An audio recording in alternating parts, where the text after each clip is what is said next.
안녕하세요. 요양TV 장혜영 강사입니다. 요양보사 자격시험 대비하여 핵심 콕콕 모의고사 준비했습니다. 열심히 공부하셔서 시험에 많은 도움 되시기 바랍니다. 지금부터 보겠습니다. 1번, 다음에서 설명한 것은 노인의 심리적 특성 중 어떤 것과 관련이 있는가? 노인은 죽음의 필연성을 인식하고 생명이 유한하다는 것을 자각하면서 자신이 이 세상에 다녀갔다는 흔적을 후세에 남기고자 한다. 자신이 가치 있는 삶을 살았다는 것을 인정받고자 한다.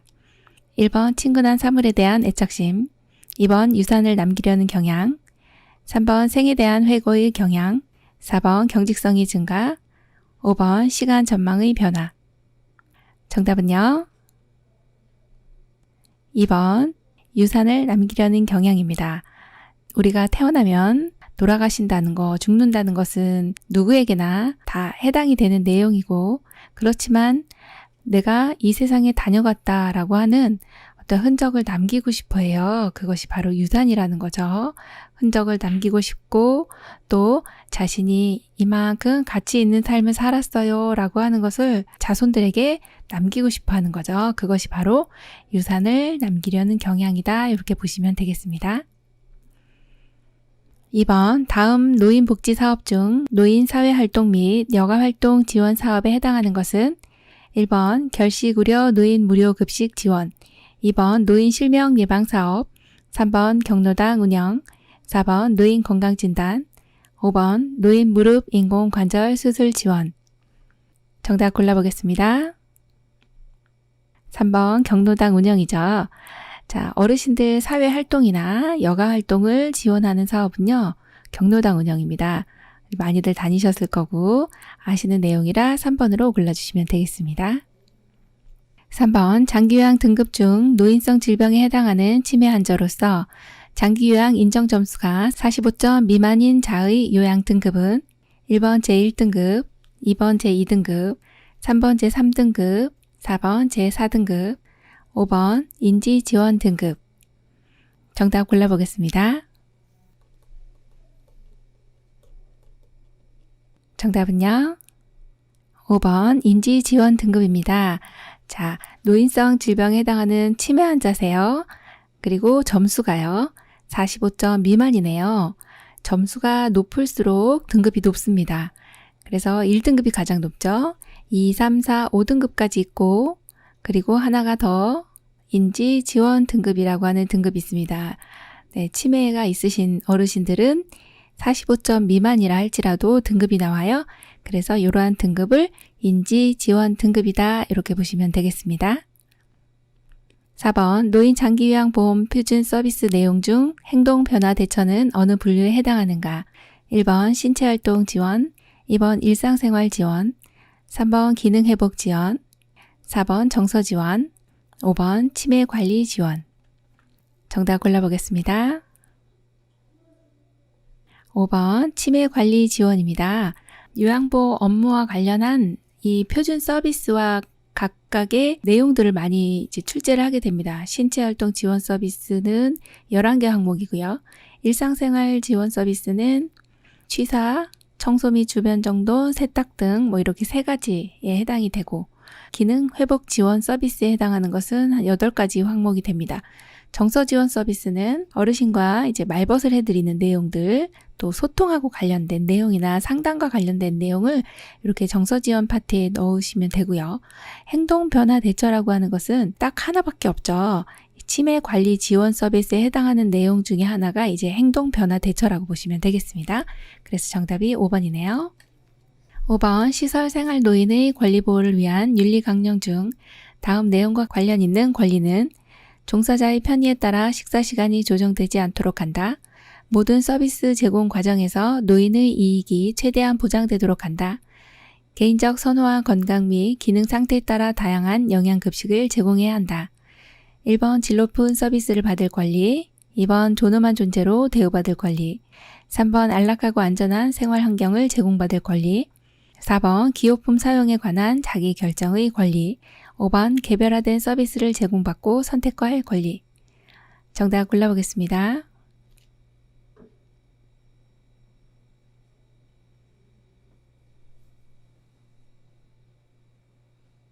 정답은요? 1번 질 높은 서비스를 받을 권리입니다. 시설에 계신 어르신들이 우리 직원들의 편의에 따라 식사 시간 조정되면 안 되겠죠. 그리고 어르신의 이익이 최대한 보장돼야 하고, 자, 여기에 질 높은 서비스에 해당하는 내용 중에서 특별히 신경 쓰셔야 되는 것이 개인적인 선호와 관련돼 있는 내용이다. 그러면 질 높은 서비스로 바로 연결해 주시면 좋습니다. 그런 내용 기억해 주시면 고르기가 쉬워요. 6번 다음 중 요양보호 서비스의 제공 원칙에 대한 설명으로 옳은 것은 1번 대상자의 성격, 습관 등은 확인할 필요가 없다. 2번 모든 서비스는 가족과 대상자에게만 제공한다. 3번 학대를 발견하면 필요할 때 신고해야 한다. 4번 관장약 사용은 의료행위가 아니기 때문에 도와줄 수 있다. 5번 대상자가 가능한 자립생활 할 수 있도록 능력을 최대한 활용하여 서비스를 제공한다. 정답 골라볼까요? 5번이죠. 대상자가 가능한 자립생활을 할 수 있도록 능력을 최대한 활용해서 서비스 제공해 주시는 건 너무 잘하셨어요. 그래서 이 서비스 제공 원칙 중에서는 이러한 유형의 문제가 중요하면서도 많이 출제가 됩니다. 기억해 주셔야 되겠습니다. 7번 요양보호사의 역할 중 효율적인 의사소통 기법을 활용하여 대상자와 관계를 형성하고 필요한 서비스를 제공하여 대상자의 신체적, 정신적, 심리적 안위를 도모하는 것은 1번 정보 전달자, 2번 관찰자, 3번 숙련된 수발자, 4번 말벗과 상담자, 5번 동기 유발자. 정답 골라보겠습니다. 네, 4번이네요. 말벗과 상담자입니다. 의사소통 하실 때 어르신과 잘 관계를 형성하는 내용, 그러면서 마음에 편안함을 줄 수 있는 내용이 바로 말벗이 되어드리는 것, 상담자가 되어주시는 내용이 되겠습니다. 그래서 정답 4번이네요. 8번 다음 중 장기요양 대상 급여 대상자에 해당하는 경우는 1번 결핵으로 치료받고 있는 80세 남성, 2번 혈관성 치매가 있는 50대 여성, 3번 당뇨병이 있으면서 일상생활이 가능한 80세 남성, 4번 국민기초생활보장 수급자로 관절염이 있는 70세 남성, 5번 일상생활은 가능하나 약간 귀가 들리지 않는 95세 독거노인. 정답 골라볼까요? 2번이죠. 혈관성 치매가 있는 50대 여성입니다. 이렇게 노인성 질병, 즉 뇌에서 오는 치매라든지 파킨슨, 뇌졸중 같은 질환은 65세가 안 되더라도 장기요양 급여 대상자가 되죠. 그래서 2번으로 골라주시면 되겠습니다. 9번 노인 장기요양보험 표준 서비스 내용 중 신체활동 지원에 해당하는 것은 1번 일상 업무 대행, 2번 취사, 3번 신체 인지 향상 프로그램, 4번 행동변화 대처, 5번 구강관리. 정답 골라볼까요? 5번이죠. 네, 구강관리입니다. 신체활동 지원. 신체활동은요, 신체하고 관련된 활동입니다. 구강관리는 어르신 몸이죠. 그래서 이것이 신체활동 지원에 해당됩니다. 그럼 1번은요.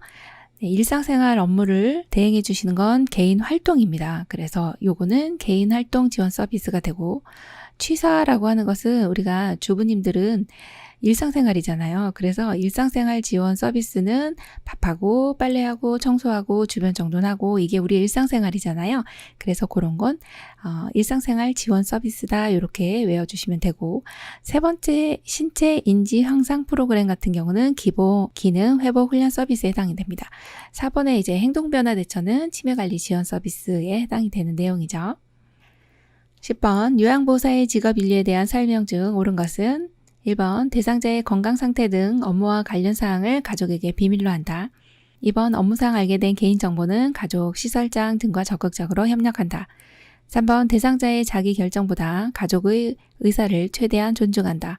4번 요양보호사가 믿고 있는 종교를 대상자에게 선교하였다.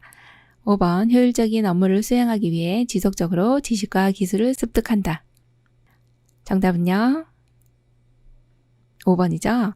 네, 효율적인 업무를 수행하기 위해서 지속적으로 지식을 습득하시고 기술도 습득해 주셨어요. 이거보다 좋은 게 없네요. 너무 잘해 주셨습니다. 11번 요통을 예방하면서 침대 또는 높고 넓은 바닥에 있는 물체를 움직일 때 가장 좋은 방법은 1번 허리를 펴고 무릎은 굽혀 몸이 무게중심을 높이고 지지면을 넓힌다. 2번 한쪽 무릎을 위에 올리고 자세를 낮추어 움직인다. 3번 물건을 든 상태에서 방향 전환 시 허리를 돌려 조절한다. 4번 물체는 최대한 몸에서 멀리 위치하도록 하여 들어 올린다. 5번 다리가 아닌 허리를 펴서 들어 올린다. 정답 골라보겠습니다. 2번입니다. 한쪽 무릎을 위에 올리고 자세를 낮추어 움직인다입니다. 지금 요통 예방하고 우리 신체를 보호하기 위해서는 약간 무릎을 구부려 주시고 허리는 펴신 상태에서 지지면을 넓혀 주시는 내용이 중요한데, 그렇다면 양쪽 발을 넓이 정도로 해주시고, 그리고 무릎을 굽히고 허리를 펴고, 그렇게 1번처럼 그렇게 되면요 무게중심이 낮아집니다. 자, 2번이 정답이잖아요. 한쪽 무릎은 지금 높은 위치에 물건이 있기 때문에 한쪽을 약간 무릎을 위에 올리고 자세를 낮춰 주시면 훨씬 더 안정적으로 신체 손상을 예방할 수가 있습니다. 그래서 정답이 2번이고요. 자, 3번 같은 경우는 물건을 든 상태에서 방향을 전환 시 허리만 돌리시면 허리 손상됩니다. 그래서 안 되죠. 몸통 전체를 움직이셔야 되고요. 자, 4번처럼 물체를 최대한 몸에서 멀리하게 되면은 힘이 더 많이 가해지게 되는데 그만큼 또 힘을 받을 수가 없습니다. 그래서 몸에서 최대한 가까이 위치하는 것이 내가 힘을 적게 쓰면서도 내 몸이 다치지 않는 방법입니다. 그래서 가까이 위치한다 기억해 주시고요. 5번처럼 다리가 아닌 허리를 펴는 게 아니라 반대죠. 허리를 펴는 게 아니고 다리를 펴주셔야 됩니다. 그래서 정답이 2번입니다. 12번 요양보호 업무 유형의 정서 지원 활동 중에서 의사소통 도움에 해당하는 것은 1번 말벗, 2번 격려, 3번 위로, 4번 생활상담, 5번 편지대필. 정답 골라볼까요? 네, 5번 편지대필입니다. 정서지원 활동 중에서 여기에 있는 내용은요, 의사소통이라는 말에 포커스를 맞춰주셔야 됩니다. 이 문제를 푸실 때는 항상 키워드가 있는데요. 어떤 내용을 물어보는지 아셔야 되거든요. 지금 정서지원 서비스 말벗 아싸 하면서 1번 딱 골라주시면 땡 합니다. 그래서 여기는 의사소통 도움이 어떤 거냐, 의사소통은 말로 하는 것도 있지만 글로 하는 것도 있어요. 그래서 5번이 정답이 되겠네요. 13번 다음 중 노인성 질환의 특성을 옳게 설명한 것은 1번 단독으로 발생하는 경우가 많다. 2번 원인이 불명확한 급성질환이 대부분이다. 3번 경과가 길고 재발이 빈번하며 합병증이 생기기 쉽다. 4번 노인은 젊은 사람보다 약물에 더욱 둔감하게 반응한다. 5번 노인성 질병이기 때문에 초기 진단이 대체적으로 쉽다. 정답 골라볼까요? 네, 3번이죠. 경과가 길고 재발이 빈번하고 합병증이 생기기 쉬워요. 어르신들은 어떤 질환이 오면은 금방 나으시는 게 아니라 길고 자꾸 또 재발도 되고 또 다른 병들이 오기 쉽다. 이것이 노인성 질환의 특성입니다. 1번처럼 이렇게 단독으로 발생하는 경우보다는 여러 가지 질병이 같이 오게 되는 거죠. 그리고 2번은 하나는 맞습니다. 원인이 불명확한 거는 맞는데 급성질환 아니고 만성질환이 많죠. 자, 그 다음 4번처럼 젊은 사람보다 약물에 더욱 둔감하게 반응하는 것이 아니라 민감하게 반응하게 되고요. 5번과 같이 노인성 질병이기 때문에 초기 진단은 대체적으로 어렵습니다. 네, 틀린 내용이 있었네요.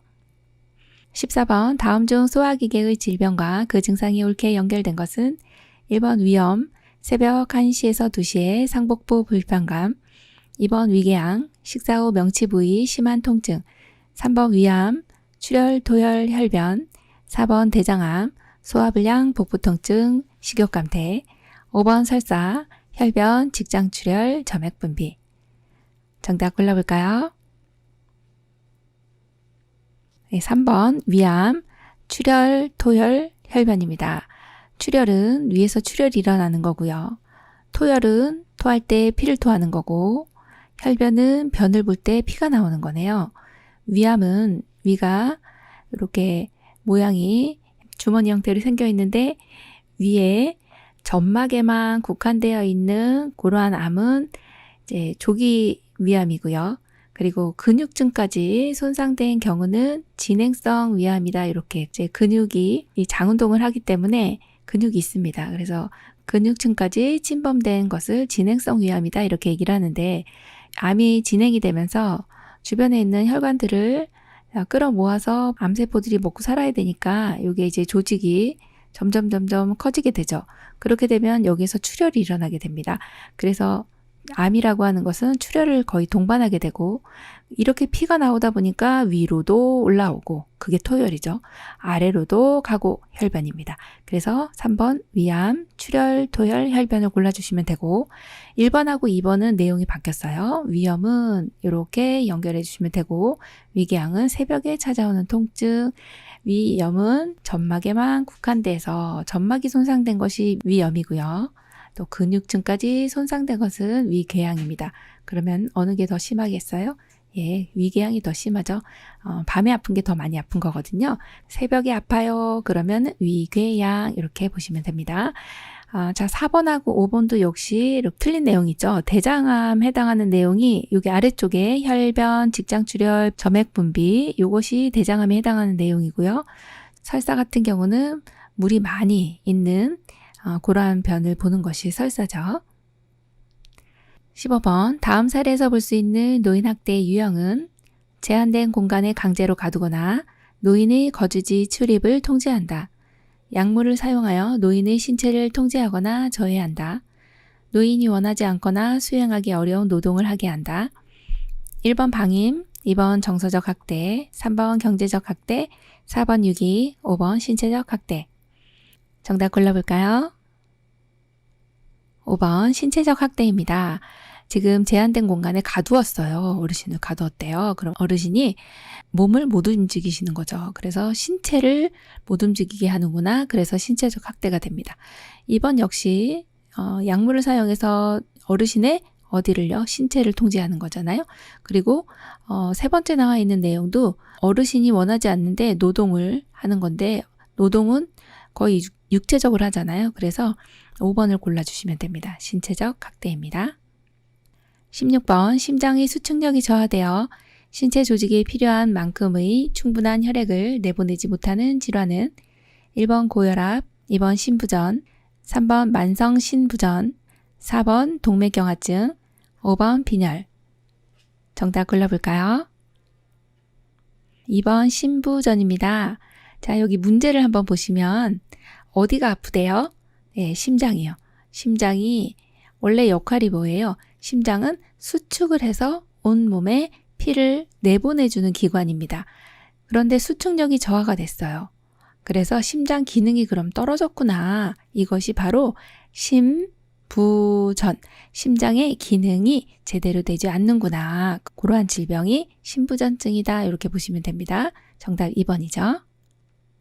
17번 다음 중 산업재해 근로자 보호를 위한 내용으로 옳은 것은 1번 사업장이 부도나 폐업할 경우 보호받지 못한다. 2번 산업재해를 당한 경우 해고할 수 있다. 3번 보험급여는 세금을 공제하고 지급한다. 4번 보험급여를 받을 권리는 3년 혹은 5년간 유예하다. 5번 보험급여는 양도할 수 없으나 압류는 가능하다. 정답 골라볼까요? 4번 보험급여를 받을 권리는 3년 혹은 5년간 유예하다입니다. 산업재해 같은 경우는 업무상의 사유에 따른 근로자의 부상, 질병, 장애 또는 사망을 이제 산업재해라고 하는데 그것을 이제 보호해주고 보장을 받을 수 있도록 해주는 것이 산재보험이잖아요. 그래서 보험급여를 받을 권리는 이제 급여 내용에 따라서 3년이 되기도 하고 5년이 되기도 합니다. 그래서 이렇게 두 가지 3년도 되고 5년간 유효하다라고 하는 걸 골라주시면 돼요.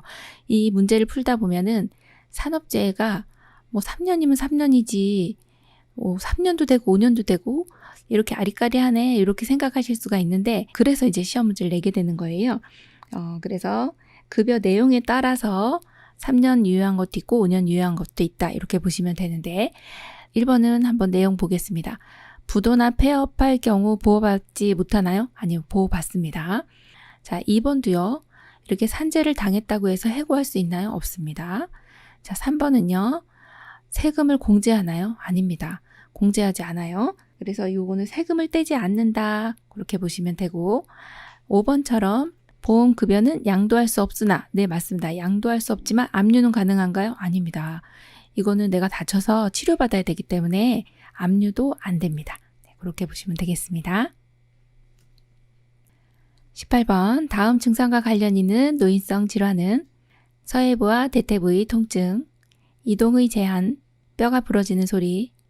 1번 고관절 골절, 2번 골관절염, 3번 퇴행성 관절염, 4번 당뇨병, 5번 뇌졸중. 정답은요?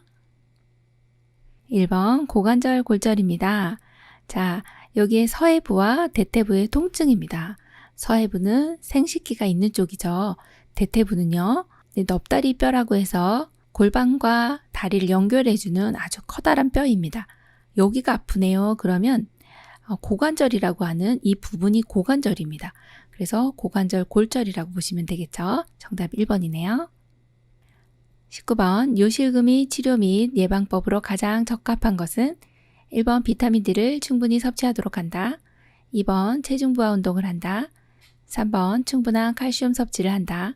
4번 식이섬유가 풍부한 채소와 과일 섭취로 변비를 예방한다. 5번 비만은 복부내 압력을 증가시켜 절박성 요실금을 유발하기 때문에 체중을 조절한다. 정답 골라볼까요? 4번 식이섬유소가 풍부한 채소와 과일 섭취로 변비를 예방한다입니다. 네, 이 내용은 많이들 아실 건데요. 식이섬유소가 풍부한 채소, 과일을 왜 많이 섭취해야 되느냐? 자, 변비를 예방해야 되는데 지금 요실금이 왔는데 좀 이상하게 생각하실 수 있습니다. 요실금이 왔는데 왜 변비를 예방하는가? 이렇게 의아해 하실 수가 있습니다. 자, 그런데 요실금의 원인을 좀 이해하시면 이 문제 풀 수가 있습니다. 요실금은 방광이라고 하는 이렇게 소변을 저장하고 있는 이 방광 내에 소변이 차면요. 소변이 이렇게 차죠. 일정량 차면은 가고 싶네 하고서 이렇게 나와야 되는데 그게 아니라 조금만 차고 양이 이제 방광의 용적률도 적어지고요. 그리고 복압이 올라갔다라고 하는 것은 주변에서 자꾸 이제 밀어내는 거죠. 그러면서 여기 관략근이라고 하는 것은 이완이 돼버리면 복압이 올라가면서 자기도 모르게 새어나오는 것이 이제 요실금이에요. 그래서 복압성 요실금 같은 경우가 가장 흔한데 그럴 때는 복압이 올라가지 않도록 해야 돼요. 예를 들어 지금 변비 같은 경우도 뒤에서 자꾸 변이 꽉 차 있으면 누르잖아요. 그러면 이 복압성 요실금이 악화가 되거든요. 그래서 변비를 예방하는 걸로 기억해 주셔야 되고 또 기침이나 재채기, 줄넘기 이런 것들을 피해 주셔야 되겠죠. 자, 그런 내용을 이해해 주시면 되고 그럼 1번은요. 비타민 D 나왔네요. 이거 중요하긴 하지만 요실금 예방하려면 비타민 D는 요실금하고는 크게 관련은 없어요. 그럼 뭐하고 관련이 있을까요? 골다공증하고 관련이 있습니다. 골다공증 예방하려면 비타민 D 충분히 섭취한다. 그럼 2번 같은 경우 체중 부하 운동을 해야 한다. 그것도 역시 골다공증과 관련 있고요. 충분한 칼슘 섭취도 마찬가지. 자, 그럼 5번 같은 경우는 요거 고르신 분이 있을 것 같은데요. 비만은 복부내 압력을 증가시키는 거 맞습니다. 그런데 이때 오는 요실금은 절박성 요실금이 아니고요. 복압성 요실금입니다. 그래서 복부의 압력이 올라가면서 생기는 그러한 요실금이 바로 복압성 요실금이다. 이렇게 보셔야 되겠습니다. 20번 노화에 따른 피부의 특성에 대한 설명으로 옳은 것은 1번 피하 지방의 감소로 기온에 둔감해진다. 2번 피부가 건조하고 표피가 두꺼워서 탄력성이 감소하고 쉽게 손상되는 경향이 있다. 3번 피하의 지방층이 늘어난다. 4번 머리카락은 전반적으로 굵어지고 모근의 멜라닌 생성 세포가 소실되어 탈색이 된다. 5번 발톱이나 손톱이 딱딱하고 두꺼워지며 세로줄이 생기고 잘 부서진다. 정답은요? 5번입니다. 발톱이나 손톱이 딱딱해져요. 맞습니다. 두꺼워지죠. 그리고 세로줄도 생기고 잘 부서집니다. 네, 5번이 정답이네요. 1번은요. 피하 지방이 감소되고 맞습니다. 그러면 기온에는요. 민감해지겠네요. 자, 2번은 왜 틀렸을까요? 피부 건조하고 표피가 두꺼워지나요? 아닙니다. 건조하는 것까진 맞는데 표피는요. 얇아지고 탄력성은 감소하고 쉽게 그래서 손상이 되는 경향이 있습니다. 자, 3번에 보시면 피하의 지방층은요. 줄어든다. 이렇게 보시면 되고 4번 같은 경우 머리카락은 전반적으로 굵어지면 좋겠죠. 그렇지만 가늘어집니다. 네, 모근의 멜라닌 생성 세포는 소실되어 탈색은 맞습니다. 그래서 틀린 거 몇 가지는 체크를 해주셔야 되겠습니다. 21번 대상자가 본인 부담금 할인을 요구할 때 대처법으로 옳은 것은 1번 대가를 받고 할인해준다. 2번 함께 할인 요구에 노력한다. 3번 그냥 묵살한다. 4번 대상자 가족과 의논한다. 5번 법에 따라 처벌받을 수 있음을 설명한다. 정답 골라볼까요? 5번 법에 따라 처벌받을 수 있음을 설명한다입니다. 본인 부담금 할인해주세요. 시설에서는 시설급여는 몇 %예요? 20% 본인 부담금 내야 되고 재가급여에서는요 15% 내야 돼요. 그런데 이것을 할인해주면 안 될까요? 안 됩니다. 네, 법에 따라 이거 불법이에요. 이거는 처벌받을 수 있기 때문에 네, 할인해 드릴 수가 없네요. 이렇게 말씀드려야 되겠습니다.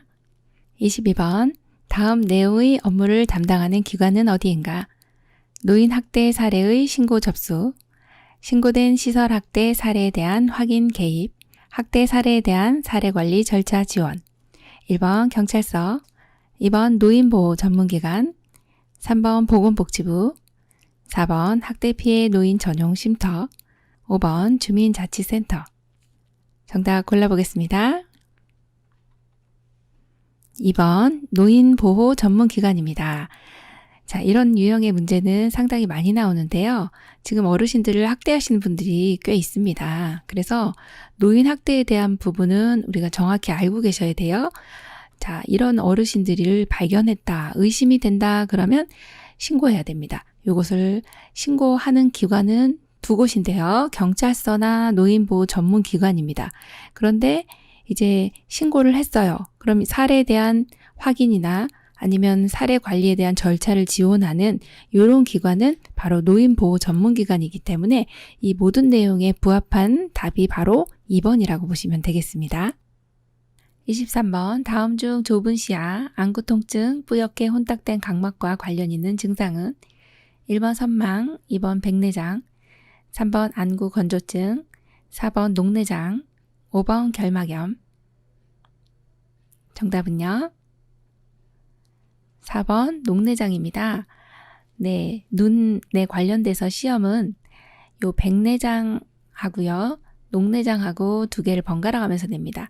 네, 녹내장과 백내장 정도 구별하시면 되는데 지금 정답은 녹내장이죠. 자, 시야가 좁아지고 안구에 통증이 있는 게 특징이에요. 네, 백내장은 안구에 통증이 없습니다.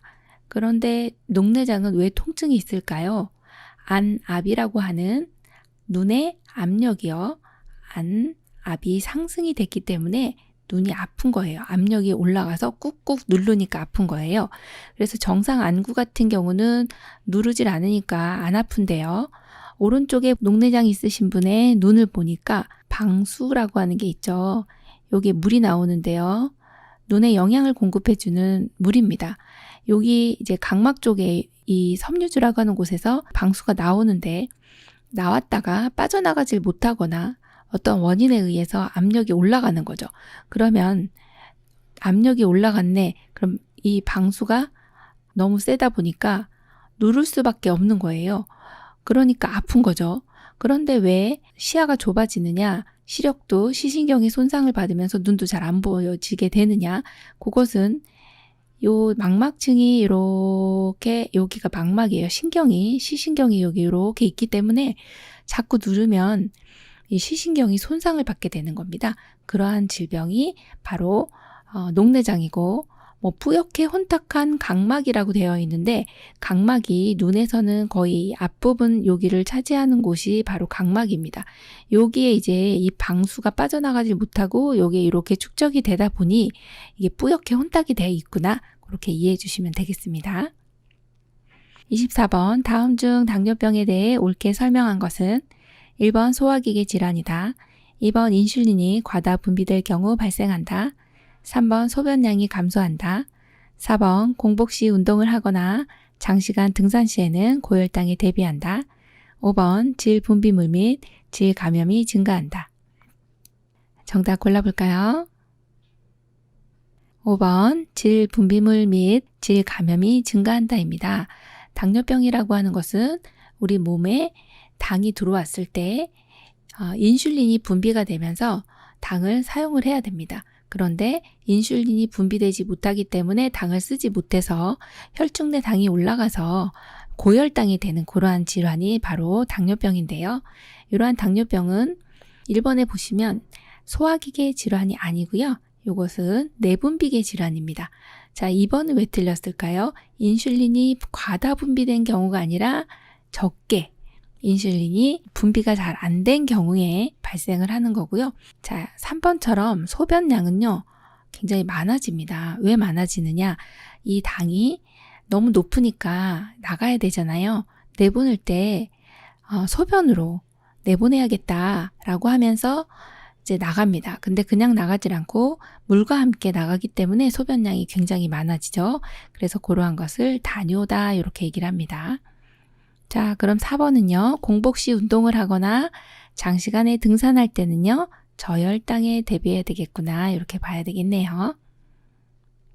25번 요양보호사의 직업성 근골격계 질환의 치료 방법에 대한 설명으로 옳은 것은 1번 냉찜질은 외상을 조절하고 추가적인 조직 손상을 예방한다. 2번 압박은 세포의 대사 과정을 늦춰 손상과 부종을 감소시킨다. 3번 휴식은 손상 부위에 축적되어 있는 부종을 조절한다.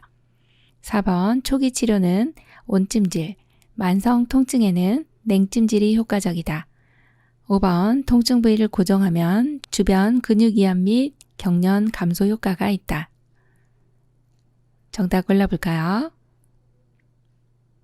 5번입니다. 통증 부위를 고정하면 주변 근육 이완 및 경련 감소 효과가 있습니다. 그렇고요. 자, 1번은 왜 틀렸나 볼까요? 외상을 조절하고 조직 손상을 예방하는 것은 휴식입니다. 좀 쉬어주는 것이 좋겠고, 자, 2번 같은 경우에 세포의 대사 과정을 늦춰주는 것, 또 부종을 감소시켜주는 것은 냉찜질이 됩니다. 그러면 3번은 왜 틀렸을까요? 3번은 손상 부위에 축적되어 있는 부종을 조절하는 것은 압박이라고 보시면 되겠죠. 자, 그리고 4번 같은 경우는 이게 초기 치료에는 냉찜질이 좋고요. 그 다음에 만성 통증에는요, 온찜질이 효과적입니다. 그래서 하나씩 틀린 내용이 있었네요. 26번 요양보호사가 몸에 감염되었을 때 치료 방법은 1번 병원에 가지 않고 깨끗이 씻어 관리한다. 2번 가려운 증상이 심한 낮에만 치료용 연고를 바른다. 3번 요양보호사는 물론 대상자와 온 가족이 치료를 받는다. 4번 요양보호사는 병원에서 치료받지 않아도 된다. 5번 사람에게서 옮기기 때문에 대상자의 침구와 옷 등은 접촉해도 괜찮다. 정답 골라보겠습니다. 3번 요양보호사는 물론 대상자와 온 가족이 치료를 받는다입니다. 네, 몸에 감염되었을 때 접촉하신 분들은 다 같이 치료를 받아주시는 게 좋아요. 사람 대 사람으로도 감염되고 이 대상자가 쓴 물건에서도 침구, 옷에서도 감염이 되기 때문에 그래서 3번으로 골라주시면 되겠습니다. 27번 다음 중 물 섭취를 제한해야 하는 질병은 1번 염증성 비뇨기 질환, 2번 폐렴, 3번 고혈압, 4번 당뇨병, 5번 부신기능 저하증. 정답 골라볼까요? 5번 부신기능 저하증입니다. 우리 어르신들 물 섭취를 제한하는 경우가 거의 없습니다. 그런데 금기인 경우가 있죠. 몇 가지 경우가 있는데 그중 하나가 이제 부신기능 저하증입니다. 신장이라고 하는 기관은 여기에 이렇게 콩 모양처럼 생겼고 색깔이 완전 팥 색깔이죠. 그래서 이것을 이제 신장을 콩팥이라고도 합니다. 자, 이 콩팥은 노폐물을 걸러주고 또 내보내주고 이렇게 하는 필터의 역할을 해주는 곳이 신장인데요. 여기에 또 하나 부신이라고 하는 요 기관이 또 있습니다. 굉장히 신기하죠. 이렇게 고깔머저처럼 쓰고 있어요. 자, 여기에서는 호르몬을 많이 분비를 하는데 한 5가지 정도 호르몬이 분비가 됩니다. 그래서 이 부신 기능이 저하됐을 때 전해질 불균형이 올 수 있고 또 당이라든지 염분 이런 것들 조절이 힘들어집니다. 그래서 물 섭취를 제한해야 하는 경우는 부신 기능 저하증으로 골라주시면 되고, 나머지는 다 물 섭취를 충분히 해주셔야 되는 질환이에요. 그래서 염증이 있네 그러면 이 염증은 물로써 희석시켜서 내보내야 됩니다.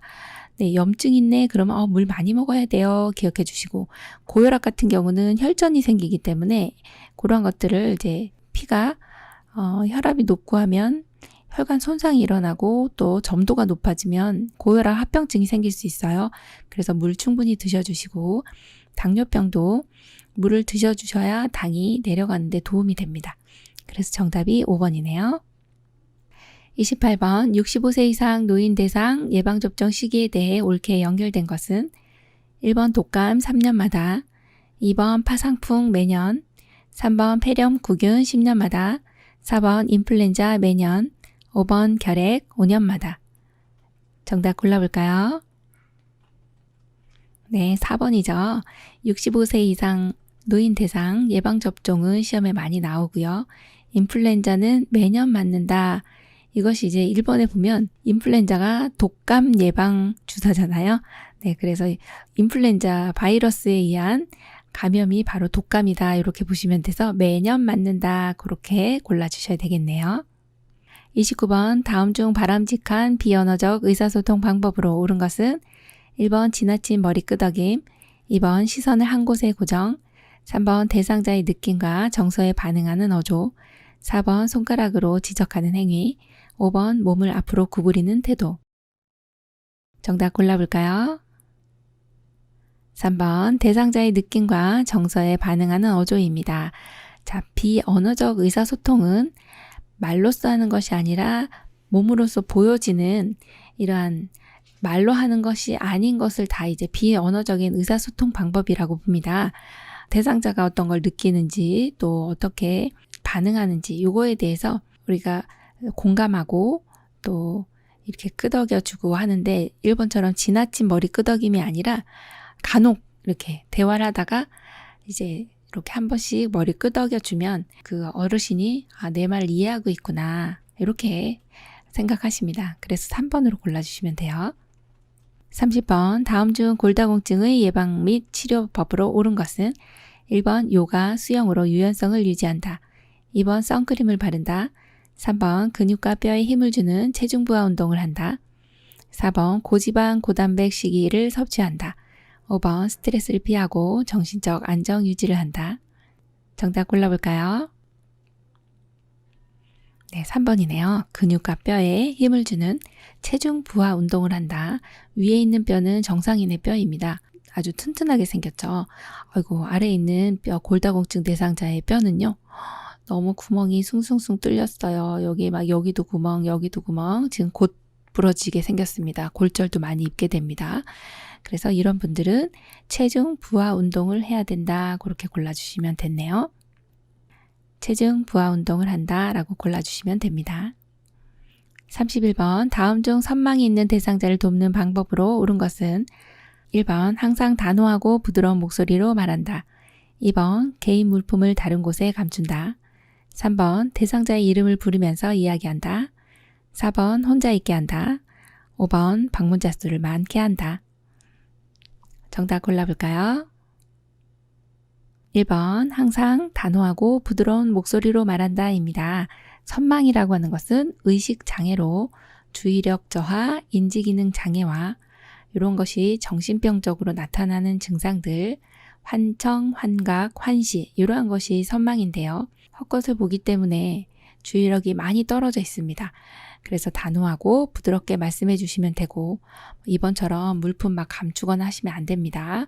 자, 그러면 3번은요. 대상자 이름을 부르면서 이야기한다. 이게 틀린 내용은 아닙니다만 치매 말기 때 대상자의 이름을 기억 못 하시기 때문에 말기 때 요양보 제공하는 방법에 더 가깝고요. 2번처럼 혼자 있게 하면 위험합니다. 환청, 환각, 환시기 때문에 밖에서 누가 막 부르면 5층이든 10층이든 막 뛰어내릴 수가 있어요. 그래서 위험할 수 있으니 같이 있어 주셔야 하고 5번처럼 방문자 수를 많게 하면 혼돈을 일으키세요. 좀 줄여주시되 가족의 방문은 더 자주 할 수 있게 해준다. 그렇게 보면 됩니다. 32번 다음 중 성기능과 무관한 것은 1번 자궁적출술, 2번 강심제 복용, 3번 이뇨제 복용, 4번 신경안정제 복용, 5번 항진정제 복용. 정답 골라볼까요? 1번 자궁 적출술입니다. 네, 자궁이라고 하는 것은 오른쪽에 그림을 보시면 여성에게만 있는 아기 집이죠. 태아를 수정하게 해서 여기서 이제 착상을 하게 하고, 그리고 여기에 태반이라고 하는 걸 통해서 아기에게 영양을 공급하고 출산을 할 수 있도록 해주는 것이 바로 자궁, 즉 아기 집이라고 하는 것입니다. 요게 이렇게 자궁이 있네요. 그런데 여기 자궁을 적출한다고 해서 성기능하고는 전혀 관련이 없으니까요. 네, 너무 걱정 마시고 성기능과 무관한 것은 하면 자궁적출술 내지는 유방절제술, 전립선 절제술 이런 것들은 성기능과 좀 무관합니다. 그런데 여기 나와 있는 강심제, 이뇨제, 신경안정제나 항진정제 등은 남성이나 여성 모두에게 성문제를 유발할 수 있는 내용이라고 보시면 되겠습니다. 33번 요양보호 기록 방법과 관련 스마트 장기요양 사용법을 잘못 설명한 것은 1번 서비스를 시작할 때 태그 인식은 1에서 3cm 이내 범위에서 한다. 2번 태그 접촉 시 스마트폰 뒷면을 2에서 3초간 접촉한다. 3번 방문 요양 서비스 종료 시 정서 지원은 60분 이하로 입력한다. 4번 방문 목욕 서비스 종료 시 목욕은 40분 이상 제공 시 전송이 가능하다. 5번 급여 종류를 잘못 선택한 경우에는 태그 취소가 되지 않기 때문에 주의해야 한다. 정답은요? 5번이네요. 급여 종류를 잘못 선택한 경우에 태그 취소 선택한 다음에 급여 종류를 다시 재선택하시면 돼요. 그래서 너무 걱정 안 하셔도 되겠습니다. 34번 대상자의 배설, 목욕, 식사, 섭취, 체위 변경, 외출 등의 상태 및 제공 내용을 기록하는 요양보호 기록의 종류는 1번 상태 기록지, 2번 사고 보고서, 3번 방문 일지, 4번 장기요양 급여 제공 기록지, 5번 인수인계서. 정답 골라볼까요? 1번 상태 기록지입니다. 대상자의 배설이나 목욕, 식사, 섭취, 체위 변경, 외출 이런 거 상태를 기록하고 제공한 내용을 기록하는 것은 무엇입니까? 그러면 상태 기록지 이렇게 골라주시면 됩니다. 35번 다음 중 구두 보고를 해야 하는 시기는 1번 정확성을 필요로 할 때, 2번 자료를 보존할 필요가 있을 때, 3번 서면 보고를 지시받을 때, 4번 정기 보고를 할 때, 5번 가벼운 사안일 때. 정답 골라볼까요? 5번이죠. 가벼운 사안일 때, 그리고 또 하나는 응급 상황일 때. 네, 그렇게 두 경우는요, 구두 보고를 해도 됩니다. 자, 왜 그런가 볼까요? 구두 보고라고 하는 거는 이 급한 경우에 또 굳이 이렇게 서면 보고를 안 해도 되는 경우에는 말로써 보고를 하는 거죠. 예를 들어서 어르신이 이제 양치를 하려고 이제 하세요 했는데 잘 안 한다고 막 이런 치약을 약간 삼켰어요. 뭐 이런 내용들, 뭐 그런 것들은 굳이 서면 보고 안 해도 되잖아요. 그래서 구두 보고는 아주 가벼운 사안인 경우는 가능하다 이렇게 봅니다. 36번 다음 중 대상자 중심 요양보호에 있어 대상자를 만지는 방법으로 옳은 것은 1번 손가락만으로 잡는 것이 좋다. 2번 손가락만으로 잡으면 힘이 덜 들어간다. 3번 약간 억압하는 느낌으로 만진다. 4번 인지를 자극하기 위해서 손이나 얼굴을 만지는 것이 효과적이다. 5번 손이나 얼굴, 입술을 갑자기 만지면 팔이나 등을 만질 때보다 덜 놀란다. 정답 골라보겠습니다. 네, 4번이네요. 인지를 자극하기 위해서 손이나 얼굴을 만지는 것이 효과적입니다. 네, 손하고 얼굴은 뇌하고 굉장히 관련이 깊고요. 뇌에 자극을 많이 주기 때문에 굉장히 인지 자극하기 위해서는 좋은 방법이다 이렇게 보고 있습니다.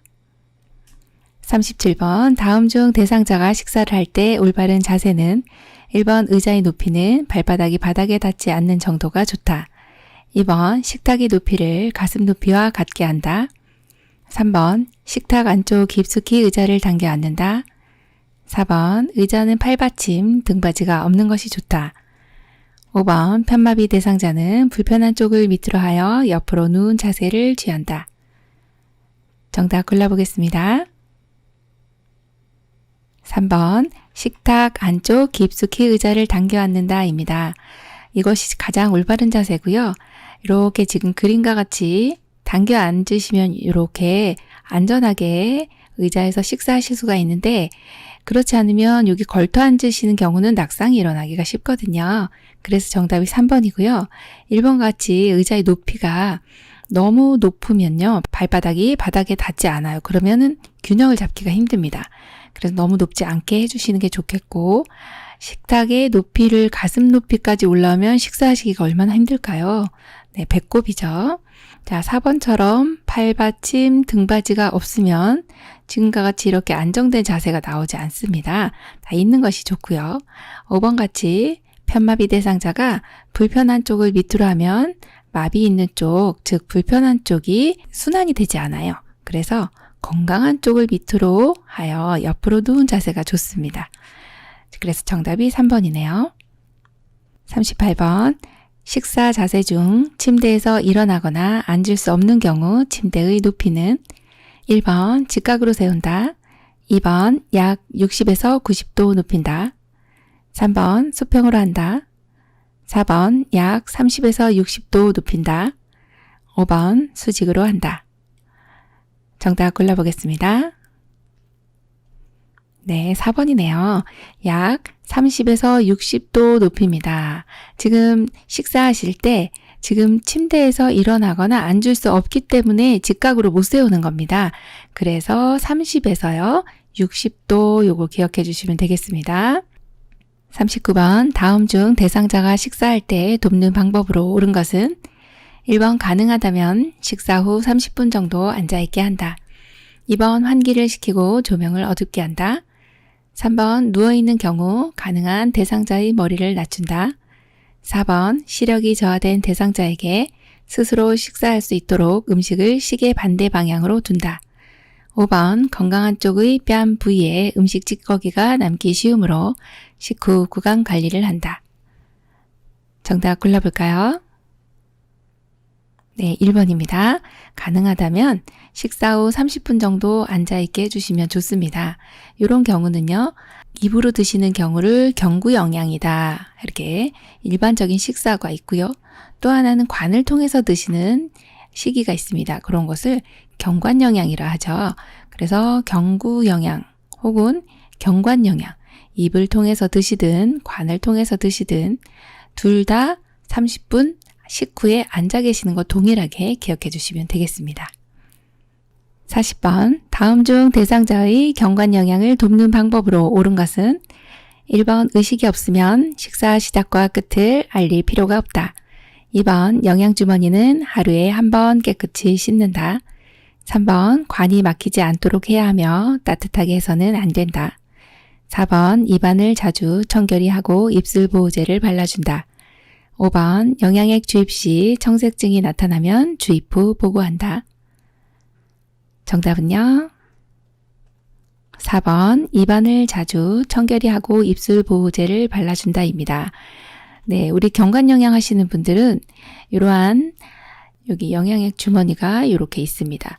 요 영양액 주머니에 뭐가 들어있나요? 네, 여기 영양액이 들어있습니다. 영양액은 이렇게 줄을 통해서 지금 이렇게 코까지 연결되어 있고요. 이 안쪽으로는 이렇게 위장까지 연결이 되어 있습니다. 그래서 이런 관을 비위관이다, 우리가 소위 말하는 콧줄이다, 이렇게 얘기를 합니다. 자, 이렇게 경관영양 하시는 분들은 아이고 관을 통해서 이렇게 들어가기 때문에 입으로 아무것도 안 드시니까 입은 관리 안 해줘도 되겠구나, 이렇게 생각하실 수가 있는데 그렇지 않습니다. 입안을 자주 청결히 하고, 이런 경관 영양액은 위장으로 들어가지만 입안에서 나오는 타액들이라든지 또 이렇게 점액 성분들이 섞이거든요. 그러면은 끈적끈적한 것들이 입안에 남아 있습니다. 그래서 청결히 해주셔야 되고, 건조하기 때문에 또 입술 보호제를 발라주시면 되겠네요. 41번 다음 중 경관 영양을 돕는 방법으로 바르지 않은 것은 1번 영양액의 온도는 체온 정도가 적절하다. 2번 고농도의 영양액이 빠르게 주입되면 설사나 탈수를 유발한다. 3번 연하곤란이나 의식이 없는 대상자에게 비위관을 통해 영양을 공급하는 방식이다. 4번 너무 천천히 주입하는 경우 영양액이 상할 수 있다. 5번 영양액은 1분에 50ml 이상 주입하도록 한다. 정답 골라볼까요? 5번이네요. 영양액은 1분에 50ml 이상 주입하면 너무 빨리 들어가는 거예요. 그래서 50ml 이상 주입하지 않도록 한다라고 하는 게 이제 맞는 말이죠. 그래서 이 내용이 틀렸네요. 42번 다음 중 대상자의 경구약 복용을 돕는 방법으로 옳은 것은 1번 물약은 나벨을 있는 쪽으로 기울여 따른다. 2번 약병에 든 알약은 손바닥에 덜어 먹인다. 3번 가루약은 음식에 넣어 먹인다. 4번 캡슐은 벗겨서 가루만 먹인다. 5번 입을 벌리게 하거나 질문을 하여 전부 투약되었는지 확인한다. 정답 골라보겠습니다. 5번이네요. 입을 벌리게 하거나 질문을 하여 전부 투약되었는지 확인한다입니다. 경구약 복용 우리 도울 수가 있습니다. 그런데 요 입 안에 혹시 남아있는 경우도 있지만 의도적으로요. 어르신이 혀 밑에 숨기는 경우들이 있어요. 그래서 꼭 다 드셨는지 확인을 해야 되겠네요. 정답 5번입니다. 43번 다음 중 대상자에게 귀약을 투여할 때 옳은 방법은 1번 대상자가 치료할 귀를 아래쪽으로 하여 편안한 자세를 취한다. 2번 귀약 투여 시 귀 중앙에 맞추어 점적한다. 3번 온도가 올라가면 변질될 우려가 있으므로 차가운 채로 투여한다. 4번 약물이 귀 안쪽으로 잘 들어가도록 귀 윗부분을 앞쪽으로 당긴다. 5번 귀 입구를 잠깐 동안 부드럽게 눌러주고 약 5분간 누워있게 한다. 정답은요? 5번이죠. 귀 입구를 잠깐 동안 부드럽게 눌러주고 약 5분간 누워있게 합니다. 그리고 나서 이제 활동을 하시려면 귀에다가 작은 솜을 살짝 끼워주시면 돼요. 한 15분 정도. 자, 1번은 왜 틀렸을까요? 치료할 귀를요, 위쪽으로 해주시는 게 맞고요. 자, 2번은요, 귀 중앙에 점적하는 것이 아니라 약물은 측면을 따라 흘러내려갈 수 있도록 해줍니다. 측면. 자, 3번 같은 경우는 온도가 올라가면 변질될 우려가 있어서 차가운 채로 투여하는 것이 아니라 이런 경우는 차가운 채로 투여를 하게 되면 현기증을 유발합니다. 약간 어지럽거든요. 그래서 실온 정도 약간 따뜻하게 내지는 온수에 잠시 담궜다가 사용을 해주시는 것이 현기증 유발이 되지 않습니다. 자, 4번 같은 경우도 많이 나오는 내용인데요. 귀 안쪽으로 잘 들어가도록 귀 윗부분을요, 앞쪽이 아니라 뒤쪽입니다. 약간 뒤에 위쪽이다. 그런 방향을 후상방이다. 이렇게 보시면 됩니다. 후상방으로 잡아당긴다. 그렇게 봐야 되겠네요. 44번 다음 중 대상자의 화장실 이용 돕기에 대한 설명으로 옳은 것은 1번 최대한 스스로 할 수 있게 하고 요양보호사는 보조가 필요한 부분만 도와준다. 2번 항문은 아래에서 위쪽으로 닦아야 감염을 예방할 수 있다. 3번 화장실은 약간 어두운 것이 좋다. 4번 변기 옆 손잡이는 안전을 위해 가능한 설치하지 않는다. 5번 휠체어 이용 시 잠금 장치는 풀어두는 것이 좋다. 정답 골라볼까요? 1번이죠. 최대한 스스로 할 수 있게 하고 요양보호사는 보조가 필요한 부분만 도와주신 내용이에요. 화장실 이용 돕기뿐만 아니라 어르신의 전반적인 생활 자체를 이렇게 해주시면 좋습니다. 어르신이 할 수 있는 부분, 즉 남아있는 기능들, 잔존 기능들은 최대한 쓸 수 있도록 도와준다. 이 내용 1번은 시험에 많이 나오는 부분이네요. 45번 다음 중 대상자의 침상 배설 돕는 방법으로 옳은 것은 1번 침대를 내려주어 배에 힘을 주기 쉬운 자세로 취해준다. 2번 소변색이 옅은 노란색인 경우 시설장에게 즉시 보고한다. 3번 차가운 변기는 변이를 증가시킨다. 4번 배설 시 소리 나는 것을 방지하기 위해 음악을 틀어놓는다.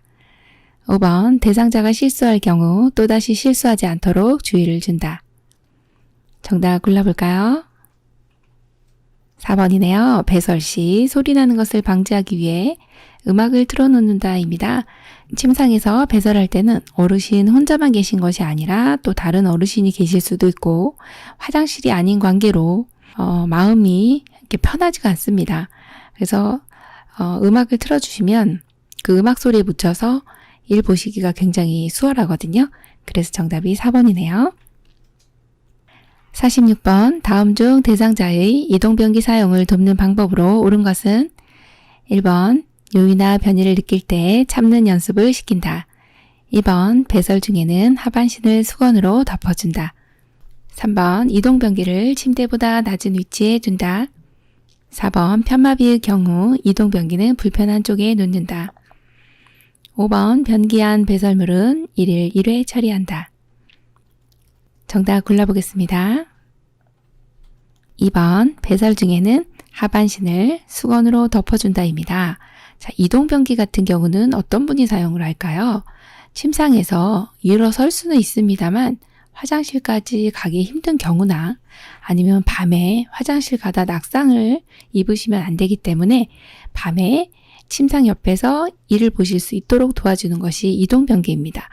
그런데 배설하실 때는 이 바지를 내리시잖아요. 하의를 내리시는데 그때 이제 수건으로 덮어주시면 수치심을 덜 느끼시겠죠. 그래서 2번이 아주 잘해주신 내용으로 골라주시면 되겠네요. 47번 기저귀를 사용하는 대상자를 돕는 방법으로 잘못된 것은 1번 기저귀를 쓰게 되면 대상자가 기저귀에 의존하게 되어 스스로 배설하던 습관이 사라진다. 2번 허리를 들 수 있는 경우 무릎을 세우고 똑바로 누운 상태에서 허리를 들도록 한다. 3번 허리를 들 수 없는 경우 대상자를 옆으로 돌려 눕혀 기저귀를 교환한다. 4번 기저귀의 안쪽 면이 보이도록 말아 넣는다. 5번 둔부 주변부터 꼬리뼈 부분까지 피부의 발적 등을 살펴본다. 정답은요? 4번이 잘못됐네요. 보통 기저귀 이렇게 보시면 이를 보시잖아요. 이를 보시면 안쪽에 이렇게 배설물들이 묻겠죠. 그러면 안쪽 면이 보이도록 말면 이 오물들을 내 손으로 만지게 되는 겁니다. 그래서 바깥면이 보이도록 만다. 그게 맞는 겁니다. 네, 그거 유의해 주셔야 되겠죠. 48번 다음 중 대상자의 유치 도뇨관 사용을 돕는 방법으로 옳은 것은 1번 소변 주머니는 가슴보다 높게 두지 않는다. 2번 소변량과 색깔을 1일 2에서 3회 확인한다. 3번 금기사항이 없는 한 수분 섭취를 권장한다. 4번 유치도뇨관 삽입 시 보행이 불가능함을 미리 알린다. 5번 유치도뇨관 교환 삽입은 요양보사도 가능하다. 정답은요? 3번 금기사항이 없는 한 수분 섭취를 권장한다입니다. 유치 도뇨관을 하시는 분들은 소변줄을 방광에 이렇게 요도에 이렇게 삽입을 해놓은 상태거든요. 24시간 동안 계속 소변을 받아내는 그러한 관을 유치 도뇨관이라고 합니다. 이런 경우는 감염 소인도 높기 때문에 수분 섭취를 잘 해주시는 게 좋거든요. 그래서 정답이 3번이고요. 1번처럼 소변 주머니는 아랫배보다 높게 두시면 안 됩니다. 자, 그리고 2번처럼 소변량 색깔은 1일 2, 3회 확인하는 거 아니고요. 2, 3시간에 한 번씩 체크를 해주시는 게 좋습니다. 3번 같이 도뇨관 삽입했어요. 침상에서만 계셔야 돼요. 이런 게 아닙니다. 보행이 가능합니다. 네, 그거 알려주셔야 되고요. 자, 5번처럼 유치도뇨관을 교환한다든지 삽입한다든지 방광을 세척한다든지 그런 것은 의료행위가 됩니다. 그래서 우리 요양보사님은 안 되는 걸로 체크해 주셔야 되겠네요. 49번 누워있는 대상자의 식사를 도울 때 사례를 예방하는 방법으로 옳은 것은 1번 입맛을 돋우기 위해 신맛 나는 음식을 제공한다. 2번 바로 눕힌 상태에서 음식을 제공한다. 3번 음식을 조금씩 제공하고 입술 옆쪽으로 넣어준다. 4번 차분히 이야기를 나누며 식사를 제공한다. 5번 딱딱한 음식은 분말 형태로 제공한다. 정답은요? 3번 음식을 조금씩 제공하고 입술 옆쪽으로 넣어준다입니다.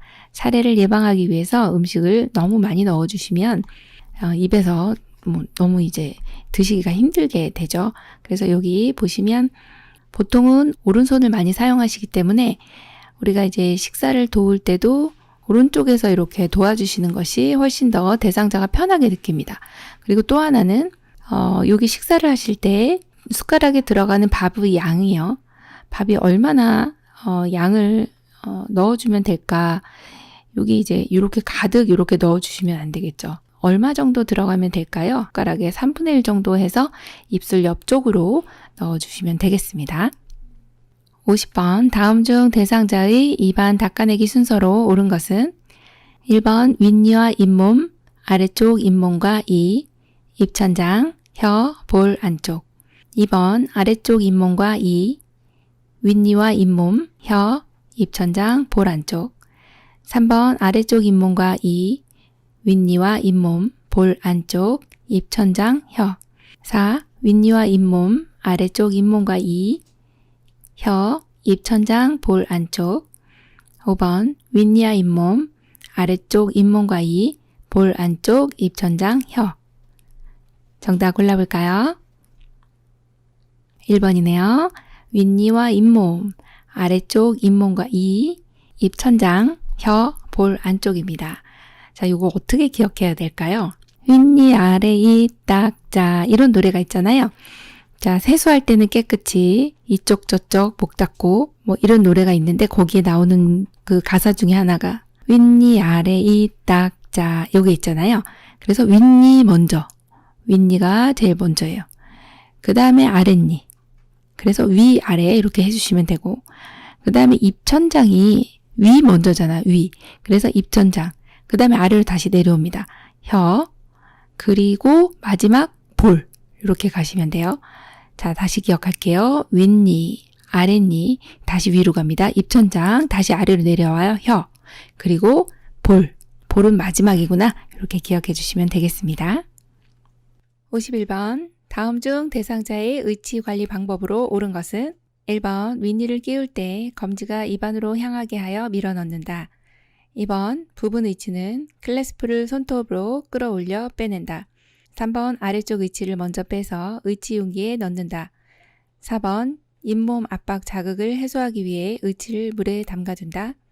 5번 전체 의치인 경우 건조를 막기 위해서 위쪽과 아래쪽 의치를 별도 보관한다. 정답 골라보겠습니다. 정답 2번이네요. 부분 의치는 클래스프를 손톱으로 끌어올려 빼낸다입니다. 지금 착용 전에 이 그림을 보시면 여기 치아가 여기 부분적으로 지금 여기 이렇게 없죠. 그래서 요 없는 부분을 부분 의치라고 하는 것을 통해서 지금 오른쪽에 그림 보시면 이렇게 치아가 이렇게 어금니가 이렇게 있잖아요. 그럼 요게 클래스프라고 하는 게 이렇게 금속으로 된 장치인데요. 요거를 위쪽으로 손톱으로 끌어올려서 빼내주시면 됩니다. 네, 그렇게 하시면 잘 빠지게 되죠. 1번처럼 윗니를 끼울 때는 검지가 입안이 아니라 바깥쪽이죠. 네, 엄지가 안으로 들어가야 되고요. 3번 같은 경우는 아래쪽 의치 먼저 빼는 게 아니라 항상 의치는 위쪽 먼저입니다. 위쪽 먼저 빼고 위쪽 먼저 끼운다. 이렇게 기억해 주시고 4번도 보시면 잇몸 압박 자극을 해소하기 위해서 의치를 물에 담가두는 것이 아니라 이 압박 자극을 해소하기 위해서는요. 주무시는 동안 보통 한 7시간 정도 이렇게 빼놓으시면 됩니다. 네, 그게 맞는 거죠. 5번 같은 경우에 전체 의치인 경우 건조를 막기 위해서 어떻게 해야 되나요? 네, 물에 담가 두셔야 되죠. 네, 그래서 정답이 2번이죠. 52번 대상자의 회음부를 닦는 순서로 옳은 것은 1번 질, 요도, 항문 2번 질, 항문, 요도 3번 요도, 질, 항문 4번 항문, 요도, 질 5번 항문, 질, 요도 정답 골라보겠습니다. 3번 요도, 질, 항문입니다. 자, 회음부는 여성의 생식기와 비뇨기 계통이 같이 있는 이 부위인데요. 요도라고 하는 것은 소변이 나오는 길입니다. 그리고 질은 생식기관이고 항문은 배설기관이죠. 회음부를 닦을 때 요도, 질, 항문의 순서로 닦아야 되는 이유는요. 여기 그림을 보시면 요도와 지금 요도가 제일 먼저 있습니다. 앞쪽에 지금 여기가 배꼽이고요. 여기가 항문 쪽이잖아요. 자, 요도가 제일 먼저 있고 그 다음에 질이 있고 세 번째 여기가 항문인데 1, 2, 3 순서로 닦아주셔야 세균이 요도로 침입할 가능성이 적어집니다. 만약에 항문에서 요도로 이렇게 가면 여기에 있는 대장균들이 다 요도 쪽으로 가게 돼서 비뇨기계 감염을 일으키기가 쉽습니다. 그래서 항상 목욕해 주실 때나 닦아 주실 때 요도, 질, 항문 요 순서를 기억을 해 주셔야 되겠죠. 그래서 정답 3번입니다.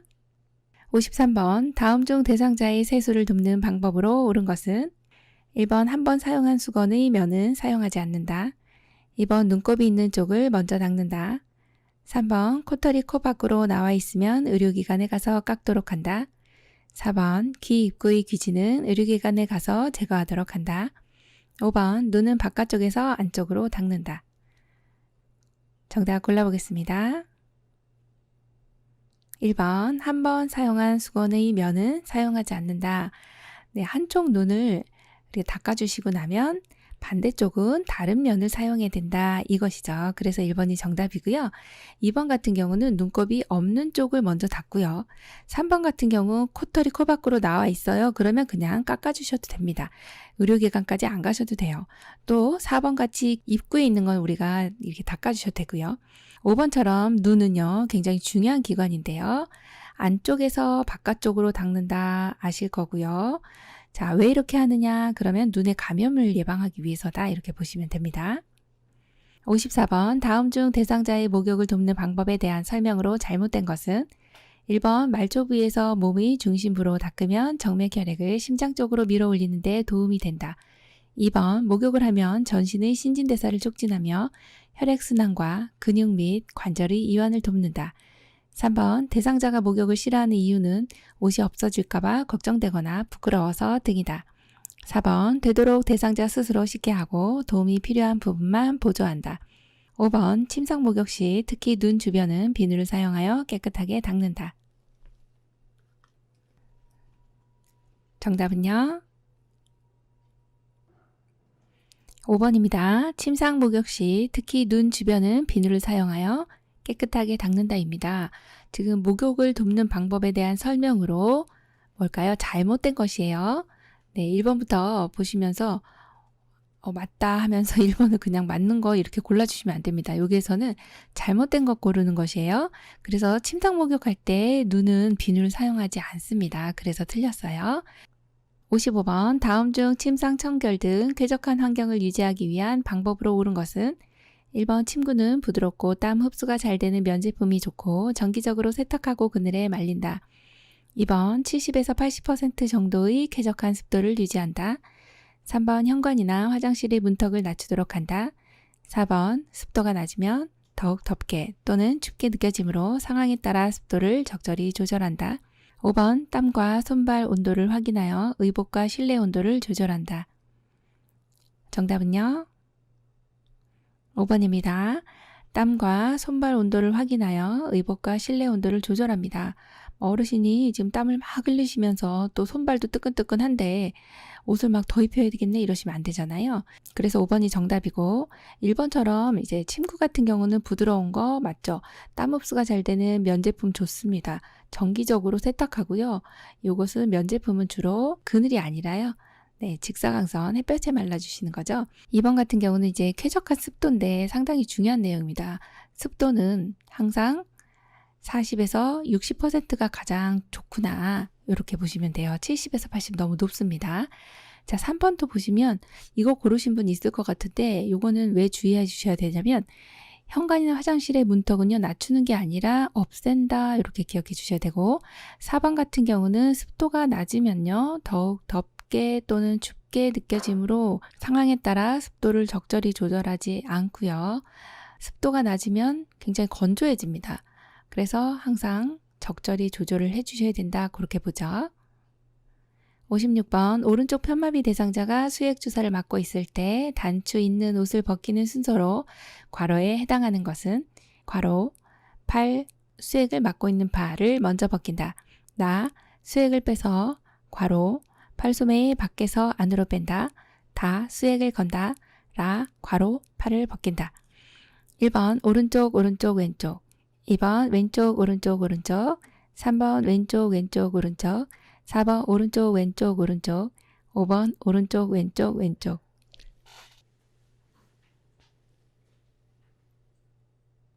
정답은요? 3번 왼쪽 왼쪽 오른쪽입니다. 자, 오른쪽 편마비 대상자가 수액 주사를 맞고 있어요. 단추 있는 옷 벗길 때. 자, 그러면 이 문제 같은 경우는 상당히 난이도가 있는 문제입니다. 그림으로 나온 것도 아니고 문장으로 나온 내용이고, 그리고 대상자가 지금 주사를 오른쪽 편마비이기 때문에 수액은 어느 쪽에 맞고 있을까? 뭐 이거부터 생각해 주셔야 되거든요. 자, 대상자가 지금 이렇게 누워 있는데요. 오른쪽 편마비입니다. 그럼 여기서 이렇게 편하게 누워 계실 거 아니에요? 오른쪽이면 어느 쪽이에요? 네, 오른쪽 편마비는 항상 체크를 해주셔야 돼요. 자, 마비 있는 쪽은 주사를 못 맞기 때문에 어느 쪽으로 수액을 맞을까요? 왼쪽이요. 자, 그러면 건강한 쪽이 왼쪽이기 때문에 벗을 때는 어느 쪽이 먼저예요? 네, 벗을 때는 건강한 쪽이 먼저죠. 건강한 쪽이 지금 왼쪽이죠. 그래서 왼쪽 먼저 팔을 빼야 돼요. 자, 팔 빼고 나니까 뭐가 달려있어요? 수액이 달려있어요. 그래서 얘도 빼주시고 그 다음에 뺀 다음에 수액을 걸어야 그 다음에 마지막 불편한 쪽을 빼주셔야 돼요. 그래서 이렇게 체크해 주시면 됩니다. 정답은 3번 왼쪽 왼쪽 오른쪽 이렇게 골라주시면 되겠네요.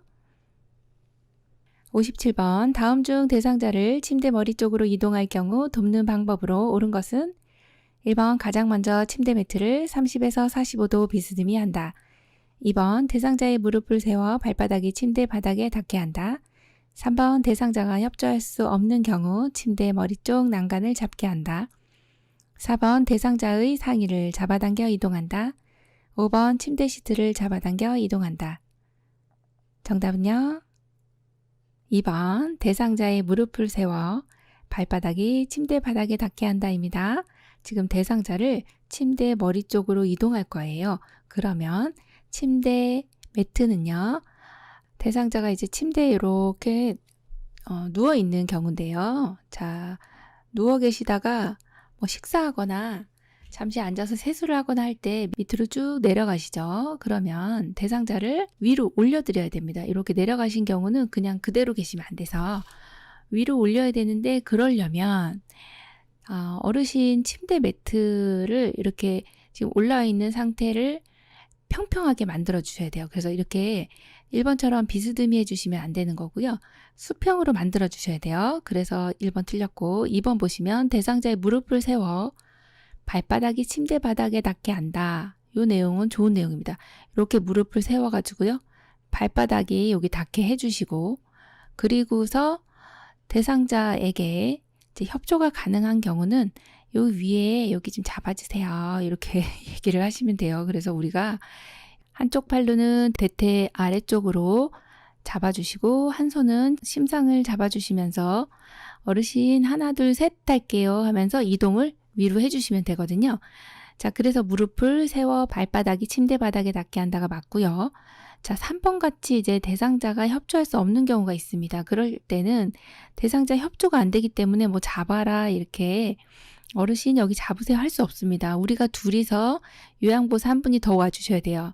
그래서 두 분이서 이렇게 여기 이렇게 잡으시고 한쪽으로는 어르신 어깨 아래쪽으로 또 한쪽 팔은 대퇴부 아래쪽으로 대퇴부 밑으로 집어넣어서 둘이 힘을 합쳐서 올려주셔야 되는 게 이렇게 합조할 수 없는 경우 2명이서 도와주시면 되고요.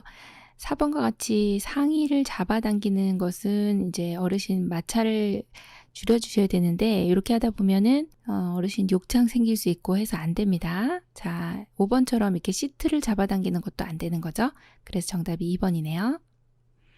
58번 다음 중 복지용구 사용에 대한 설명으로 옳은 것은 1번 목욕 리프트의 전원은 감전 예방을 위해 충전용 배터리만 사용한다.